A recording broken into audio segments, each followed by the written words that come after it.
Assalamualaikum warahmatullahi wabarakatuh. Halo teman-teman, perkenalkan saya Sadiatul Jannah, saya mahasiswi semester 4 program studi hukum keluarga Fakultas Syariah UINSI Samarinda.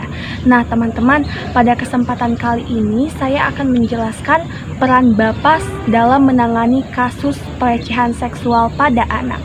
Oke, simak videonya dengan baik ya. Seperti yang kita ketahui sendiri, di Indonesia, masalah anak yang berkonflik dengan hukum mempunyai kecenderungan yang cukup serius nih teman-teman.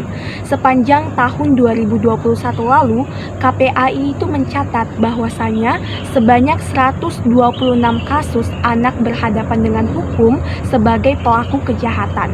Maraknya kasus hukum nih yang menimpa pada anak-anak di Indonesia dilatar belakangi oleh faktor yang pertama, faktor lingkungan, yang kedua, faktor ekonomi, yang ketiga, lemahnya pengawasan dari orang tua, dan yang terakhir, kehilangan sosok teladan dalam hidupnya. Nah, dengan adanya Undang-Undang Nomor 11 Tahun 2012 tentang Sistem Peradilan Pidana Anak atau biasa kita sebut SPPA yang berfokus pada keadilan restoratif dan diversi yang menekankan pada pemulihan dibandingkan dengan pembalasan seperti penerapan pada hukum pidana orang dewasa. Undang-undang SPPA bertujuan untuk menjaga harkat dan juga martabat si anak dengan pendekatan restoratif justice, di mana seorang anak itu berhak mendapatkan perlindungan khusus, terutama perlindungan hukum dalam sistem peradilan pidana anak. Oleh karena itu, SPPA atau Sistem Peradilan Pidana Anak tidak hanya ditekankan pada penjatuhan sanksi pidana bagi anak pelaku kejahatan, melainkan dia juga memfokuskan pada pemikiran bahwa penjatuhan sanksi dimaksudkan sebagai sarana untuk mewujudkan kesejahteraan anak pelaku tindak pidana. Dengan dasar pemikiran tersebut, maka perlu banget malahan aparat khusus yang dapat membina dan juga membimbing anak dengan memprihatinkan sifat, karakter, dan keadaan anak itu sendiri. Anak haruslah ditangani dengan secara berbeda dengan orang dewasa. Disinilah dibutuhkan peranan Bapas. Nah, sebelum kita masuk nih ke dalam pengertian Bapas, teman-teman sudah tahu nggak nih apa sih Bapas itu? Nah, benar sekali.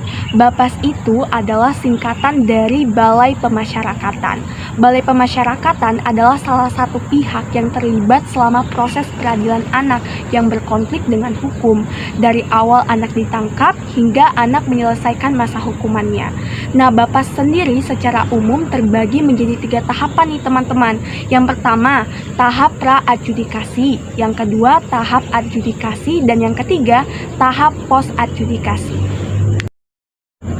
Salah satu kasus yang paling sering terjadi di Indonesia yaitu kasus pelecehan seksual yang dimana pelakunya adalah anak yang masih di bawah umur.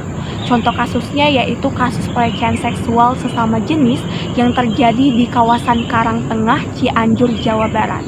Diketahui pelaku pelecehan seksual anak di bawah umur berinisial RP yang baru berusia 11 tahun. Atas korbannya seorang anak laki-laki yang berinisial RTH yang baru berusia 8 tahun. Terungkap kasus ini bermula saat orang tua korban berkonsultasi dengan psikiater usai melihat kejanggalan pada perilaku anaknya. Pencabulan semakin terbukti dengan hasil pemeriksaan medis, yang akhirnya korban pun mengaku telah dicabuli oleh teman sepermainnya yang duduk di bangku kelas 5 SD. Dalam kasus ini dibutuhkan banget nih peranan Bapas. Yang pertama, tahap pra-adjudikasi. Tahapan ini yaitu tahap sebelum masuk ke dalam proses peradilan pidana. Dalam tahap ini, pembimbing kemasyarakatan melaksanakan tugasnya untuk membuat laporan hasil penelitian kemasyarakatan atau bisa kita sebut litmas atas permintaan pihak kepolisian.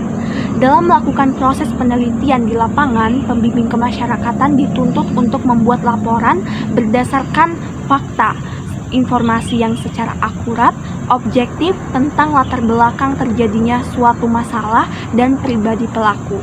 Dalam kasus ini, Bapas Bandung telah mendatangi keluarga terduga pelaku untuk memeriksa kondisi terduga pelaku, lingkungan sosial, dan lingkungan keluarganya.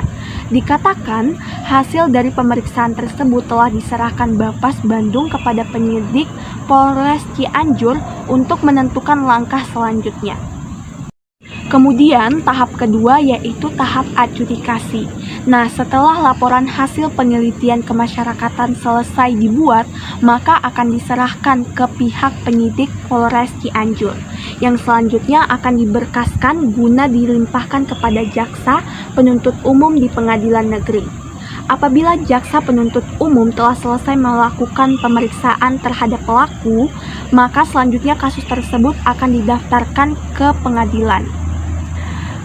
Dalam hal ini, setiap proses persidangan pelaku harus didampingi oleh pembimbing kemasyarakatan, sebagaimana telah diatur dalam pasal 55 ayat 1 Undang-Undang Nomor 11 Tahun 2012 tentang Sistem Peradilan Pidana Anak.